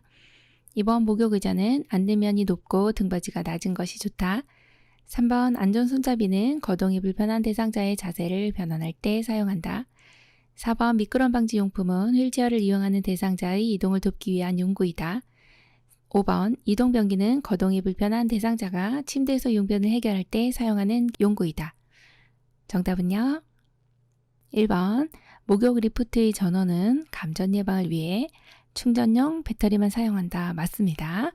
네, 목욕 리프트 같은 경우는 어르신이 지금 욕조에 들어가실 때 이렇게 나가고 들어가고 힘드시고 또 앉으실 때도 미끄러지지 않도록 이렇게 리프트를 사용해서 욕조에서 올라가고 내려가고 하는 걸 도와주는 건데 물에 들어갈 수 있기 때문에 감전이 되면 안 되죠. 그래서 충전용 배터리를 사용하는 것이 맞고요. 2번처럼 목욕 의자는 앉는 면이 높고 등받이가 낮은 것이 안 좋죠. 앉는 면이 낮아야 되죠. 그리고 등받이는 높은 것, 이렇게 반대로 돼야 되겠네요. 자, 3번 같이 안전 손잡이는 대상자의 자세 변환할 때 사용하는 것이 아니네요. 거동이 불편한 대상자의 자세를 변환할 때는 자세 변환 쿠션, 자세 변환 시트 이런 걸 사용해 주셔야 되겠고요. 4번처럼 미끄럼 방지 용품은 휠체어를 이용하는 대상자가 사용하는 건가요? 아니죠. 거동하시는 분이 이 거실에서나 아니면 욕실에서 미끄러지지 않도록 사용하는 거고요. 이동변기 같은 경우는 침대에서 용변을 해결하는 게 아니라 이동변기는 침상 옆에 일어나실 수 있는 분이 침상 옆에다 놓고서 사용하시는 그러한 배변 용구죠. 59번 침대에서의 체위 변경 중 옆으로 누운 자세가 필요한 경우는 1번 둔부의 압력을 피할 때, 2번 등에 상처가 있을 때, 3번 휴식하거나 잠을 잘 때, 4번 호흡이 곤란할 때, 5번 위관 영양을 할 때. 정답 골라볼까요? 1번 둔부의 압력을 피할 때입니다. 자, 체위 변경할 때 옆으로 누운 자세라고 하는 것은 우리가 이제 측위, 측면으로 누웠네. 그래서 이제 이것을 측위라고 합니다. 어떨 때 이렇게 옆으로 누우시는 거예요? 네, 둔부, 즉 청골 쪽에 욕창이 왔을 때 옆으로 누워주시고 또 너무 앙화 위로만 누워 계시는 경우보다는 이렇게 자세를 자꾸 바꿔주셔야 되거든요. 그럴 때 이제 이렇게 옆으로 누운 자세를 하게 되는데 그림에서 보는 것처럼 어르신이 이렇게 베개를 베었죠. 그리고 앞에도 해주셨고 무릎 아래에도 이렇게 해주셨습니다. 압력이 닿지 않도록 이렇게 해주셔야 하고요. 둔부의 압력을 피할 때 이렇게 옆으로 눕혀주시면 엉덩이가 눌리지 않기 때문에 이 체위는 유용한 체위라고 보시면 되겠습니다. 그럼 2번 같은 경우는 등에 상처가 있어요. 그럼 엎드려 주시는 게 좋겠고 3번처럼 휴식할 때는 보통 주무실 때는 앙화위를 해주시죠. 반듯하게 침상에 누워있는 체위 이것을 앙화위라고 합니다. 이렇게 침상에 그대로 중앙에 중앙 이렇게 기억해 주고 중앙에 누워있는 체위 그래서 이것이 앙화위입니다. 호흡 곤란이 있을 때는요. 반좌위 해서 반 정도 앉은 자세 이렇게 45도 정도 각도로 해주시는 게 반좌위고요. 위관 영양을 할 때도 좌위 내지는 반좌위 그럼 좌위는요. 이렇게 편하게 앉아서 식사하시는 체위입니다.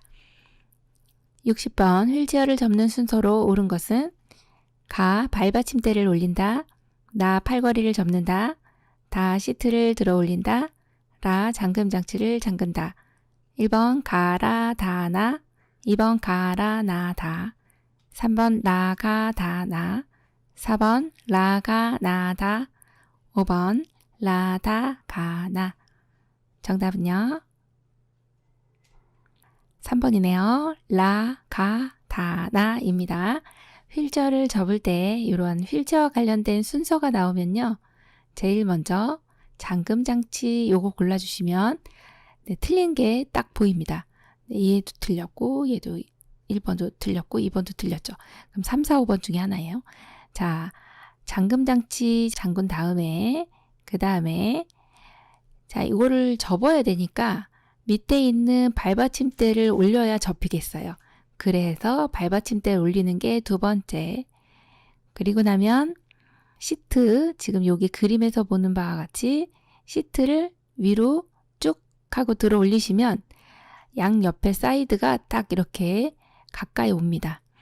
자, 그래서 시트를 들어 올리고 난 다음에 팔걸이, 양쪽에 있는 지금 여기 팔걸이 있죠? 여기를 딱 접어주시면 아주 이제 좁은 장소에서도 보관할 수가 있는 그러한 상태가 됩니다. 그래서 정답은 라, 가, 다, 나 이렇게 골라주시면 되겠네요. 61번 휠체어를 이용하여 경사기를 내려갈 때 뒤로 가야 하는 이유는 1번 진동을 많이 느끼기 때문, 2번 무게중심을 유지하기 위해, 3번 대상자가 앞으로 굴러 떨어질 수 있기 때문, 4번 힘이 많이 들기 때문, 5번 앞바퀴를 들 수 없기 때문. 정답 골라볼까요? 3번 대상자가 앞으로 굴러 떨어질 수 있기 때문입니다. 경사진길을 내려갈 때 반드시 뒤로 가셔야지 지금처럼 이렇게 가시고요. 또 경사가 너무 가파른 경우는 지그재그로 가시되 반드시 뒤를 이렇게 그림에서 같이 우리 요양보사님 너무 잘하고 계신데요. 이렇게 뒤를 항상 보시면서 내려가셔야 돼요. 그래야 안전하게 가실 수 있거든요. 정답이 3번이네요. 62번 편마비 대상자를 침대에서 휠체어로 이동시키고자 할 때의 방법으로 옳은 것은 1번 대상자의 건강한 쪽을 침대 난간에 붙인 다음 반드시 잠금 장치를 잠근다. 2번 발받침대는 다리가 걸리지 않도록 펴놓는다. 3번 대상자의 양발이 휠체어 앞쪽 바닥에 닿지 않도록 한다. 4번 요양보호사의 무릎으로 대상자의 건강한 측 무릎을 지지하여 준다. 5번 대상자가 마비된 쪽 손으로 고정된 휠체어 팔걸이를 잡게 한다. 정답 골라볼까요? 1번 대상자의 건강한 쪽을 침대 난간에 붙인 다음 반드시 잠금 장치를 잠근다입니다. 침대에서 휠체어로 가실 건데 이럴 때는 건강한 쪽에 이렇게 1번과 같이 난간에 붙여도 되고요. 아니면 또 하나 비스듬히도 가능합니다. 두 개 다 되니까 알고 계셔야 돼요. 비스듬히의 각도는요. 약 30도에서 45도 이 정도 비스듬히 놔주셔도 가능합니다. 자, 건강한 쪽에 붙인다는 거 알고 계시면 되겠고 2번처럼 발받침대를 펴놓으시면 다리가 걸립니다. 자, 3번은요. 대상자의 양발이 휠체어 앞쪽 바닥에 닿아야 되겠죠. 네, 닿지 않으면은 일어서실 수가 없습니다. 자, 4번 볼까요? 요양보호사의 무릎으로 대상자의 건강한 측 무릎 지지 아니고요. 지지해준다 요것은 항상 기억해 주셔야 될 것이 마비 측입니다. 네, 마비된 쪽은 지지해준다 그거 체크해 주셔야 되고요.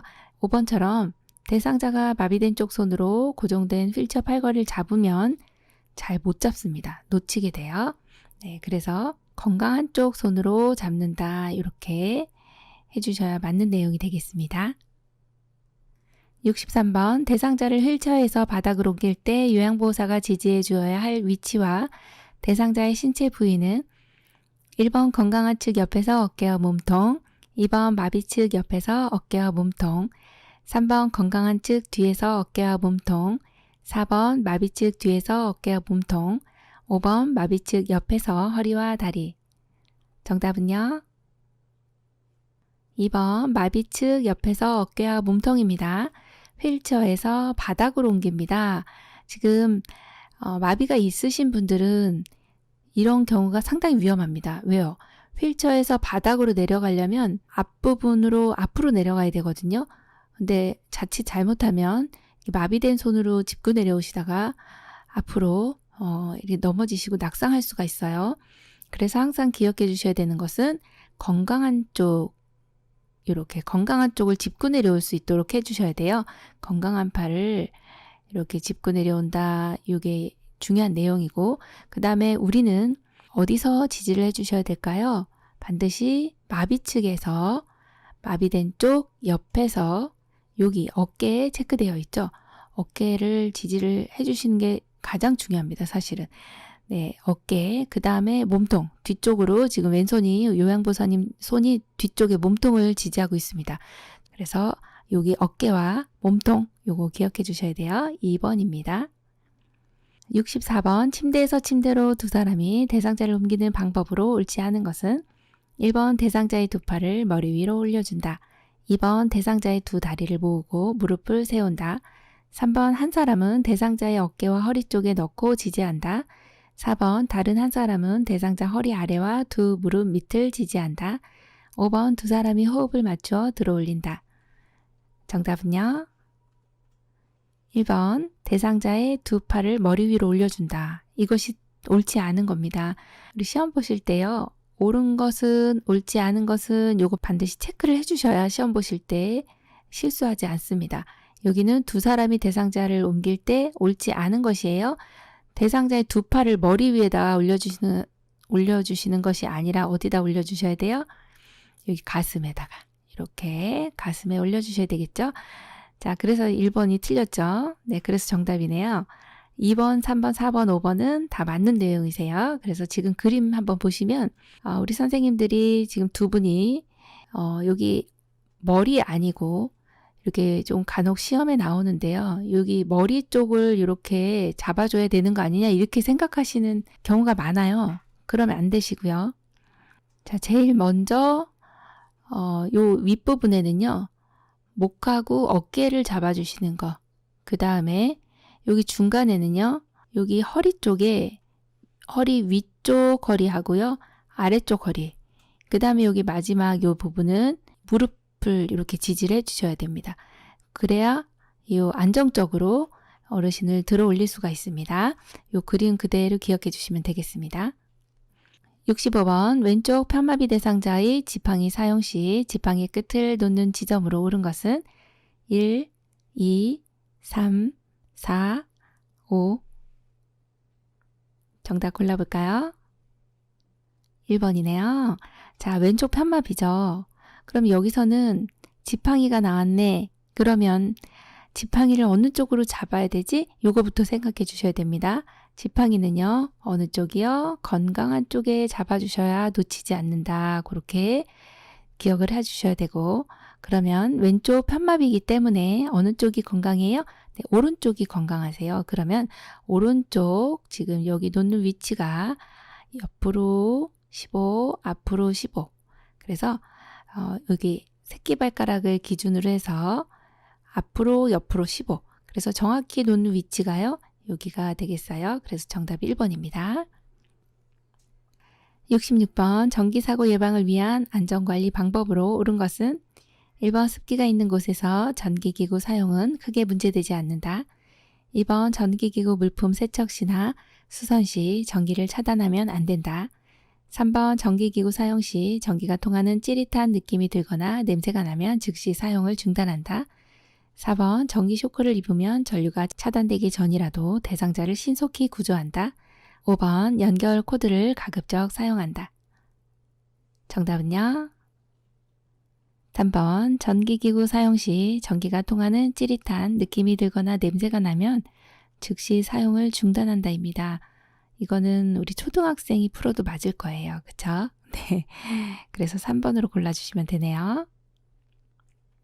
67번 다음 중 식품을 위생적으로 관리하기 위한 방법으로 옳은 것은 1번 조개류는 바로 사용하지 않을 때는 물에 담가두는 것이 좋다. 2번 감자나 고구마는 냉장 보관하며 오래 두고 먹을 수 있다. 3번 육류는 잘게 썰어서 보관한다. 4번 복숭아는 차게 보관하면 단맛이 높아진다. 5번 열대과일은 실온에 보관하고 대부분의 과일은 냉장실의 채소실에 보관한다. 정답은요? 5번이네요. 열대과일은 실온에 보관하고 대부분 과일은 냉장실에 채소실에 보관해 주시면 되겠어요. 자, 여기 열대과일 이렇게 실온에 보관해 주시면 맛있게 드실 수가 있고요. 자, 1번은 왜 틀렸을까요? 조개류는요. 사용하지 않을 때 물에 담가두지 않아요. 신문에 싸서 이런 경우는 냉동실이나 냉장실에 넣어두시면 되고 자, 감자나 고구마 같은 경우 감자는요. 하나씩 신문에 하나씩 싸서 서늘한 곳에 놓으시면 되고 고구마 같은 경우도 냉장고에 보관하시진 않습니다. 신문지에 싸서 층층이 보관해 주시면 되는데 좀 서늘한 곳에만 해주시면 됩니다. 육류 같은 경우는 잘게 썰으면 공기와 접하는 면적이 넓어지기 때문에 덩어리째 보관을 해주시는 게 좋고요. 자, 5번 같이 이제 복숭아 같은 경우는 차게 보관하면 단맛이 좀 떨어집니다. 그래서 실온에다 보관해 두셨다가 드시기 전에 잠깐 2-3시간 정도 냉장고에 넣어 두셨다가 드시면 되겠죠.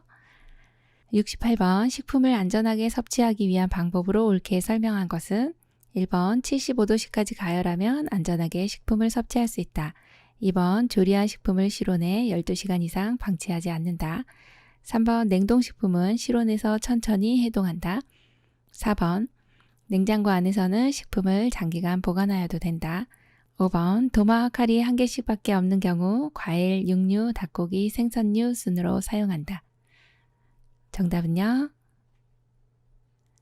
1번이네요. 75도씨까지 가열하면 안전하게 식품을 섭취할 수 있습니다.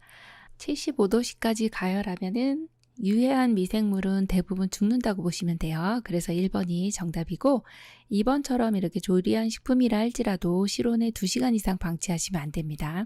자, 3번 같은 경우도 냉동식품은 실온에서 해동시키지 않고요. 4번도 냉장고 안에는 식품을 장기간 보관해도 된다 그렇진 않습니다. 냉장고 안에서도 곰팡이가 피죠. 자, 5번 같이 도마, 가리 한 개씩밖에 없는 경우는요. 자, 과일 먼저, 그 다음 육류, 그리고 생선 비리잖아요. 네, 생선, 마지막 닭고기는 미생물 번식 굉장히 쉽습니다. 그래서 마지막에 사용해 주시면 좋고 닭고기 같은 경우는 밑간을 좀 해서 보관하시는 게 좋습니다. 자, 그래서 정답이 1번입니다. 69번 다음 중 삶을 수 있는 세탁기호는 1, 2, 3, 4, 5 정답은요? 1번입니다. 네, 이게 이렇게 생긴 모양이 네모나게 생긴 게 세탁기예요. 네, 요 온도가 바로 여기에 이렇게 숫자로 적혀져 있는 게 가능한 온도인데요. 95도시면은 삶을 수 있는 거다. 이렇게 보시면 되겠죠? 70번 다음 중 세탁 후 관리 방법으로 옳은 것은 1번 다리미가 앞으로 나갈 때는 앞에 힘을 준다. 2번 풀 먹인 천을 다림질할 때 천을 깔아서는 안 된다. 3번 같은 종류의 방충제를 함께 넣으면 안 된다. 4번 방충제는 아래쪽 구석에 넣어둔다. 5번 곰팡이가 생긴 의복은 2시간 이상 직사광선에 쏘인다. 정답은요? 5번 곰팡이가 생긴 의복은 2시간 이상 직사광선에 쏘인다입니다. 이게 정답이고요. 자, 다림질 할 때요. 앞으로 나갈 때 뒤에 힘 주셔야 되고 자, 2번 왜 틀렸어요? 풀 먹인 천 다림질 할 때 천을 깝니다. 네, 깔고서 사용해 주시고 3번 같은 경우 같은 종류의 방충제는 함께 넣어도 됩니다. 다른 종류만 함께 안 넣으시면 돼요. 자, 4번 같은 경우 방충제는 아래쪽이 아니고 위쪽에 구석에다 넣어두시면 되겠어요. 71번 다음 중 청결한 주거환경 조성을 위한 청소 방법으로 옳은 것은 1번 침상 시트나 침구는 오후에 정리한다. 2번 양변기는 솔에 식초를 묻혀 닦는다. 3번 화장실 배수구는 락스 원액을 부어준다. 4번 화장실 바닥은 일주일에 한 번 정도 알코올로 닦아준다.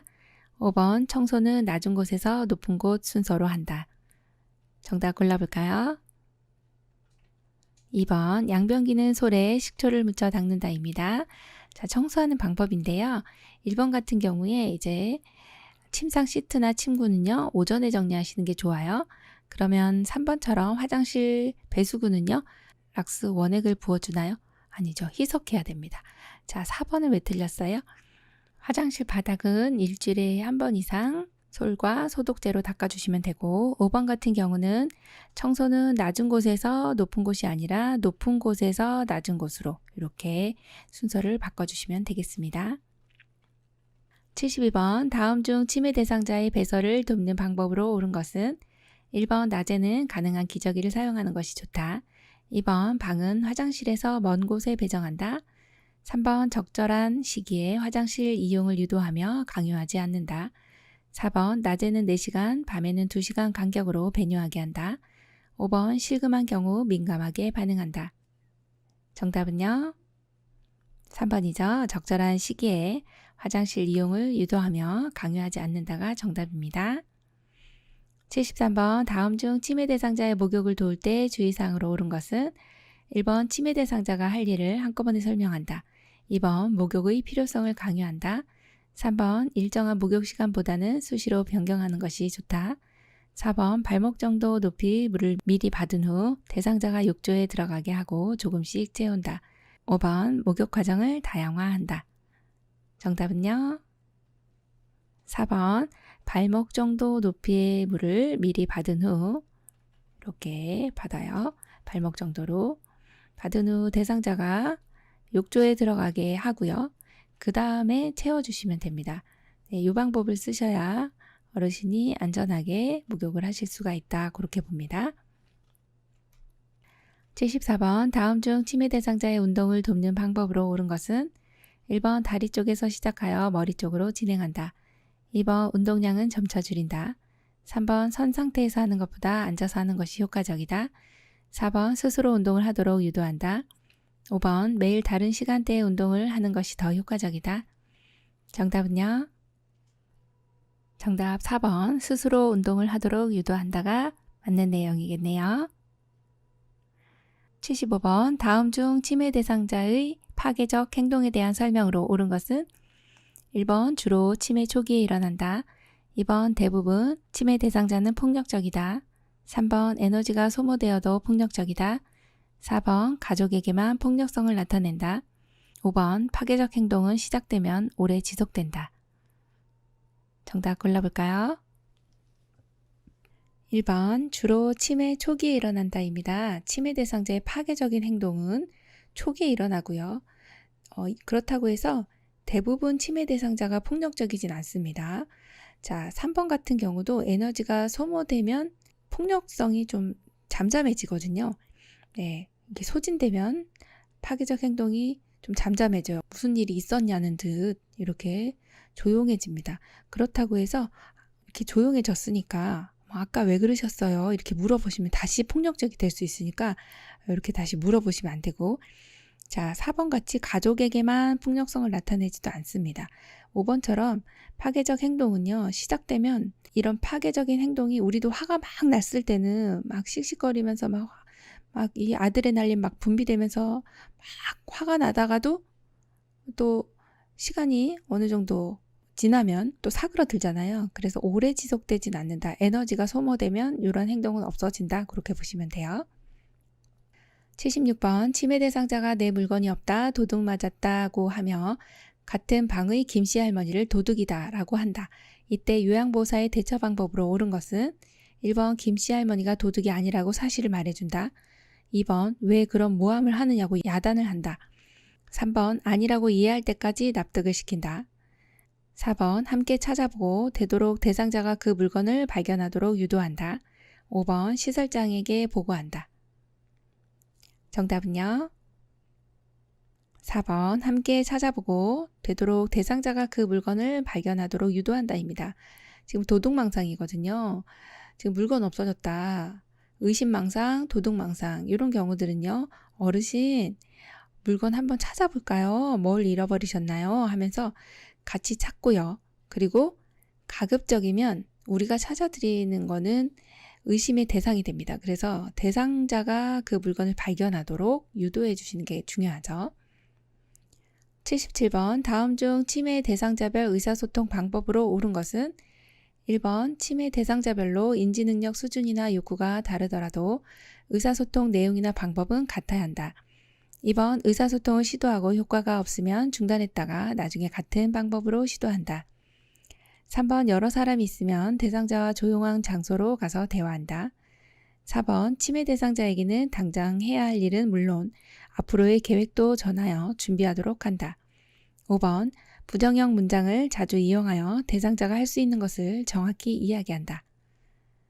정답 골라볼까요? 3번 여러 사람이 있으면 대상자와 조용한 장소로 가서 대화한다 입니다.